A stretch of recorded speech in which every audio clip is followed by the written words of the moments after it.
Je vais pas trop me mouiller. Du coup. Non, je pense que d'ici 3 mois. Il y a Donald Trump, il va augmenter les tarifs. Voilà.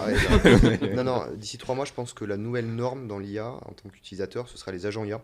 Il en sort énormément. ChatGPT s'en dote également.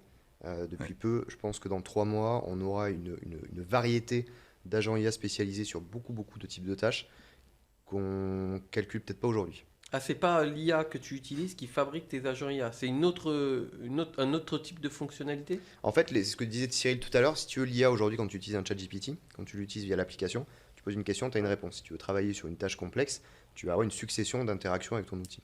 Les agents, c'est des fonctions, des fonctionnalités de ces IA qui vont permettre de faire des tâches complexes de façon automatique et seule. C'est-à-dire qu'on prend l'exemple d'Operator, qui est l'un des premiers agents mis en place enfin développé par ChatGPT, par OpenAI. Operator, si tu lui dis je dois acheter un billet de train pour aller de Paris à Brest tel jour, tu lui dis juste ça, il va être en mesure d'aller sur Internet, aller sur le site SNCF, d'aller compléter le formulaire de réservation du billet, de valider l'achat. Donc un ensemble de processus en fait qui réalise seul par rapport à une instruction que tu auras fait au début.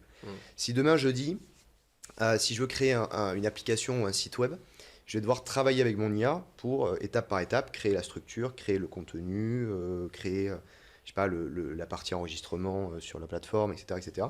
Demain, si j'ai un agent IA qui permet de faire ça, je pourrais lui dire je veux créer une application de réservation pour des événements sportifs, par exemple, et il sera en mesure seul de venir compléter en fait, ma demande en produisant directement une application complète avec ces différentes étapes. Ok. Cyril?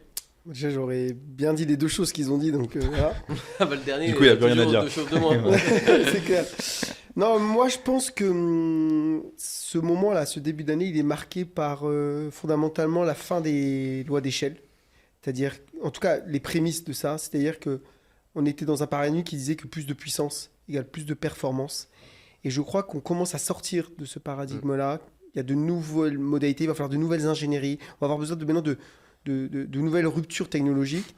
Et ça veut dire aussi une chose, c'est-à-dire que si on sort de ça, mais aussi sous couvert justement des technologies open source, sous l'émergence aussi de l'agentification, ben, ma prédiction pour les 3 mois, c'est que on va continuer à être dans un environnement qui va plutôt continuer à se morceler d'un point de vue technologique. On va avoir de plus en plus potentiellement d'acteurs et d'applications.